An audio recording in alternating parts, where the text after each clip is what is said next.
Mirë, të diskutojmë se çfarë ndodhi pikërisht me vrasjen e vitit 2016 të Gens Millet, ku dyshua si një nga autorët, po themi që mori pjesë në vrasje, Kreshnik Mujeci bashkë me një të afërm e tij Jozef Mujeci, dyshuar si vrasës i Gens Millet, por që në vitin 2018 gjykata e shkallës së parë Shkodër i shpalli të pafajshëm. Edhe apeli i Shkodrës në vitin 2019, një vit më vonë, i shpalli po të pafajshëm. Mirë po, 5 vite më vonë, në tetor të vitit 2024, gjykata e lartë vrasjen e Gens Millet e rikthen për rigjykim, sërish në Shkodër me një tjetër trup gjykuese. Tani, Karanja, çfarë ndodh? Këtë vrasje që ndodhi, duke qenë se Ngeli sot është pa autor, kështu i bie apo jo? Përdoj një tjetër vrasje. Ne i bëri drejtësia këtë apo jo? Këtu, andi do të jemi korrekt, neve do shohim afatin. Një nga qëllimet e reformës drejtësisë ka qenë që çështjet mbaronin në afat. Pra, të mbaronin me një afat shumë shpejt. Çështjet më përpara ishin mbaronin për 1 vit e gjysmë 2 vjet. Reforma drejtësisë dhe ata që u morën me reformën thanë çështjet do vinë për 1 vit do malosh deri në gjykatë kushtetuese. Ndërkohë, në realitet ishte ndryshe. Çështja e vrasjes ndodh në 2016. Në 2016 dhe sot jemi në 2026 dhe çështja është hala në gjykim. Pra që këtu kemi një dështim total të sistemit drejtësisë. Si nuk u zgjidh kjo çështje në afat? E lidhe me çështjen e gjyqtarit Asit Kalaja, se për pak a shumë është i njëjti motiv. Pra afatit. Edhe tek Elvis Shkami që thoshte kemi 30 vjet që me këtë punë. Pra u mashtrua qytetarët shqiptarë u mashtruan me reformën drejtësi. U gjetën njerëz që kishin halle dhe i thanë do t'i marrojmë gjyqjet shpejt. Pra ne konstatojmë që qoftë çështje penale, se janë 2 çështje ndryshme. Njëra është civile, te rasti vrasjes zotit Kalaja, kurse në rastin konkret kemi çështje penale. Pra nuk është ndarë çështja siç duhet. Mas 5 vjetësh kthen gjykata lart çështjen pra. Shumë vite pra për thyer çështjen. 2019 6 vjet. 2019 që është lënë fuqi në 2024 5 vjet po. 5 vjet, 6 vjet, pra do të kalon 5-6. Atë si janë këto sisteme? Pra, ti e marroshe më përpara çështjen për 1 vit e gjysmë në gjithë sistemi gjyqësor, sot pas 6 vjetësh deri në gjykatë kushtetuese. Dhe kjo është quhetur nga shkencëtarët e reformës drejtësisë, them shkencëtarë sepse do bënin diçka të madhe. Dhe tani arrim këtu. Te rasti çështjes punës zotit tek rasti zotit Kalaj, po të kemi çështje gjatë me vite, konflikti ishte i 92-shit, por konflikti gjyqësor kishin filluar në 2011. Po 2011-2012. Dhe konstatohet që kemi zgjatje. Pra këtu kemi dështim total të reformës drejtësisë. Dhe këto 2 ngjarje që s'kan mbyllur kohë, dhe po të veshë andi unë jam shumë i kujdesshëm në terminologji. Ç'kuptojmë me terminologji? Ka prova, duam na pëlqen, kemi një arbitër që është gjykata. Pra gjykata duhet ta ndajë këtë punë mirë keq, ta s'ka prova, qytetarët duhet ta pranojnë se ka bë ky. Por ne çfarë verifikojmë? Që gjykata nuk ka s'ka afat, pra domethënë ne çështën kemi prapë nga e para. Pra si ka funksionuar shteti, pra këtu nuk funksionon më shteti, s'ka më shtet.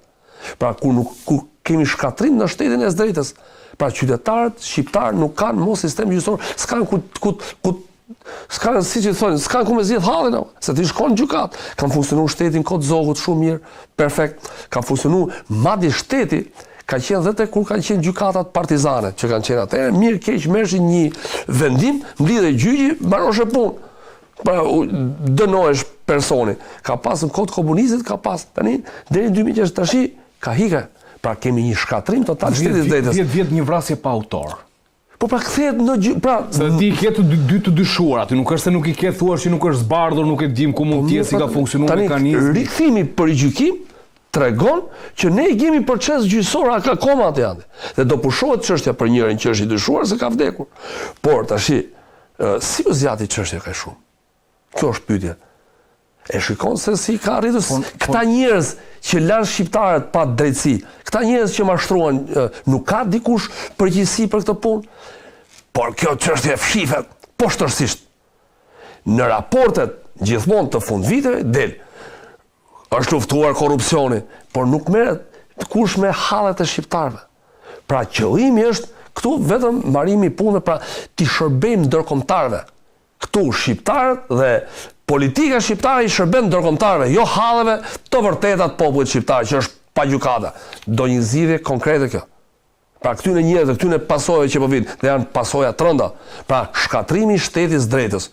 Ky është shkatrimi i shtetit drejtës dhe theksoj që në një 6 inkonventës evropiane drejtave njërët është i qartë aty. Çdo kush ka drejt për një gjykimin e një gjyqi të drejtë, nga një gjykatë e paanshme, e pavarur, e krijuar me ligj brenda një afati të arsyeshëm. Pra ne kemi shkel konventën evropiane, qoftë në çështjet penale, qoftë në çështjet civile. Se dhe çështjet penale s'kam se zgjasin kaq vite. Ka 10 vite. Pra, shkatrimi i shtetit drejtë është krim ndaj popullit shqiptar. Dhe politikanët shqiptar duhet të shohin problemet e popullit shqiptar, shkatrimin e sistemit të drejtësisë dhe heqin dorë nga shërbimi ndaj ndërkombëtarëve. Ta kemi mirë me ndërkombëtarët, s'prish punë. Duhet ngrit problemet e ndërkombëtarëve. Zotri, u morët me reformën po, shkatru sistemin e drejtësisë po. Hajde merrni masë tash, bëni gjykata të reja, investoni. Ju investuat për të shkatru, të paktën bëni gjykata. Të bëni një gjykata apelit, foli dhe zoti Dhangozi. Është kushte mirane. Në kushte mirane, bëni një gjykatë re. Po s'bën ato se i kanë marrë lekët vetë. Se këtu është, se ku janë lekët? Janë marrë paga, janë bërë seminare, hareme e tjerë. Prandaj ne konstatojmë shkatrim sistemit dhe këto të dy janë në thelb mos funksionimit të shtetit drejtës. E qartë. Faleminderit Karanja. Dhangozi, pyetja e fundit dhe ne ndoshta e mbyllim këtë emision sonte. Tani mendon se po na vret drejtësia shqiptare ishte pikërisht le të themi mungesa e dhënies së drejtësisë në rastin e Lezhës, po themi, që prodhoi një vrasje të dyfisht? Unë mendoj që reforma në drejtësi e ka vrarë atë zotëri. Për arsye pse? Ne që kishim gati 5 vjet, 6 vjet pa gjykatë të lartë. Edhe u akumuluan dosjet që vajtën me qindra e mira dhe nuk u dha drejtësia në kohë, ashtu siç e Karanja tha. Sepse vetë fakti që u zvarrit procesi pafund i krijonte urrejtje edhe palve. Dhe kjo urrejtje i çoi në këtë akmarrje. Dhe nëse do kishte ndërshkim për autorët dhe që do kishte kontrollin, sepse për këtë është kontrolli, gabuan 2 gjykata më poshtë, korrigjoi gjykata lart, por e korrigjoi me vonesë. Sepse nëse do t'i referohemi para vitit 2016, këtë çështje përfundonte brenda një afati i cili ishte 1 vit apo dhe 6 muaj, çështje që ishim të arrestuar. Në rastin konkret, ndeti 7 vjet. 7 vjet në gjykatë lart. Dhe çfarë u bë? Kjo është ajo cënimi besimit te drejtësia. A do kishte më besim ky qytetari te drejtësia që 7 vjet u vonua çështja në proces, edhe 7 vjet në gjykatë lart, edhe do vonohet edhe një 10 vjet sepse s'ka gjyqtar tashmë.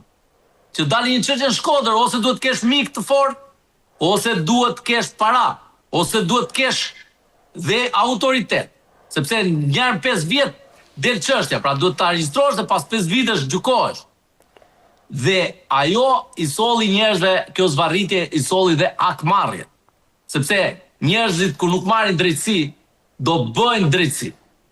Edhe mua vjen shumë keq dhe ftoj çdo qytetar, çdo shqiptar që të mos kryej vepra vetgjyqësie.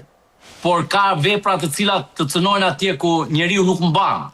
Dhe për këtë dora e drejtësisë duhet të jetë shumë pranë. Pra, nuk mund të trajtohen dhe çështjet në të njëjtën formë. Po çfarë dore drejtësie kishim ne? Ne kishim miliarda euro të vjedhura, dhe synimi nuk ishte aty, po ishte te lekët, te parat që vidhesh. E nuk kishin qëllim që të krijonin një gjyqësor efektiv dhe të shpejt. Dhe kjo e solli vrasin.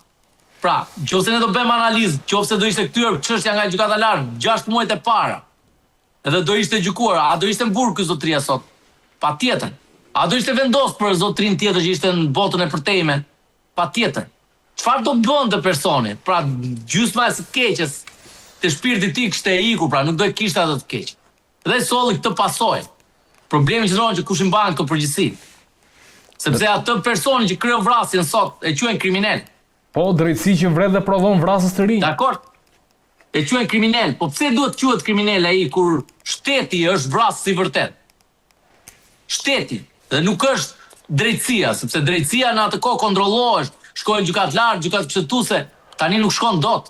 Nuk përfundon dot një proces. Dhe kjo është më e keqja. Se mirë gabuan 2 gjykata, e korrigjojnë një më lart. Po dhe ky korrigjim nuk po gjykohet. Po është edhe shumë i vonë, është shumë i vonë korrigjimi, domethënë nga apeli në shkaj, thon 5 vjet. Jam shumë dakord që është shumë i vonë, por problemi që ndron, kjo e ngjalli urrejtje dhe shumë i vonë nuk bë se s'kishte gjykata. Po s'kishte gjyqtara. Sepse u hoqën nga vettingu, edhe po i kthen Strasburgu 1-1. E do shikosh kosto të jashtëzakonshme për Shqipërinë, se nuk ka filluar akoma gjyqtarët e prokurorët të gjykohen në shtetin në Strasburg. Dhe do ketë kosto shtetit shqiptar marramëndse. Nuk mundet që ne ti paragjykojmë të gjithë, që kanë qenë të gjithë drejtësia vjetër problem. Ja pra po e them. Ata gjyqtarë në apel janë drejtësia vjetër. Janë drejtësia vjetër që i shërbejnë qytetarit deri një. Që nuk më vjen shumë keq që ndodhemi në këtë, se të vuajë një njeri për drejtësi, nuk jemi përpara kushteve të pranimit në Bashkimin Evropian, se mund të vuash nga shumë gjëra, mund të vuash nga smundje, nga këto e di se do përballesh, po që të vuash për drejtësi në këtë periudhë që ne jemi, që pretendojmë që të jemi pjesë e Bashkimit Evropian, e shoh shumë të rëndë. Falenderit shumë Arbel Langozi për informacionet që ndave sonte në Skenkrimi, e vlerësoj shumë edhe kohën që i kushtuat të gjithë çështjeve që trajtuam. Falenderit shumë Ervin Karanja për gjithçka që ndat sonte në Skenkrimi, e vlerësoj. Shikues nderuar, shpresoj që së bashku me Langozi dhe Karanxhën kemi kuptuar më shumë mbi atë se çfarë po ndodh në realitetin shqiptar, ngjarje të cilat i fshihen syve të publikut dhe që dëmtojnë rënd e minojnë besimin e qytetarëve. Ne jemi të angazhuar që të shfaqim atë realitet sa do i hidhur të jetë, por të paktën t'i vendosim institucionet përkatëse në lëvizje më aq sa mundemi dhe të rikthehet të themi shërbimit ndaj qytetarëve.